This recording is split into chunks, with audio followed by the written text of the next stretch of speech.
وأهل العلم معروفون، ما كل من معه شهادة تخرج من كلية، أو ما كل من حفظ أحاديث أو حفظ آيات، ما كل من قرأ الكتب يكون فقيها. فقهاء معروفون عند الناس، ولكن بعض الناس أو كثير من الناس إنما يريد اللي يصلح له فقط، يدور اللي يصلح له، لو اللي قاله من أجهل الناس أو من أضل الناس حتى، المهم أنه يوافق هواه ورغبته. هذا خطر عظيم، ولا سيما في هذا الوقت، إنه قل العلماء، قل الفقهاء وكثر القراء، كثر القراء وقل الفقهاء. وفي قوله صلى الله عليه وسلم: إن الله لا يقبض إن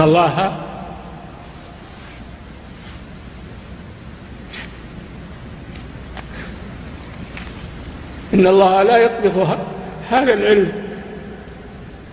لا يقبض هذا العلم انتزاعا من صدور الرجال،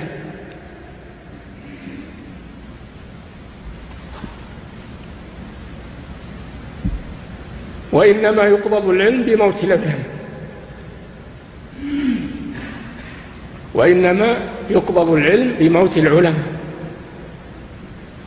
حتى إذا لم يبق عالم اتخذ الناس رؤوسا جهالا فأفتوا بغير علم فضلوا وأضلوا، ولا حول ولا قوة إلا بالله.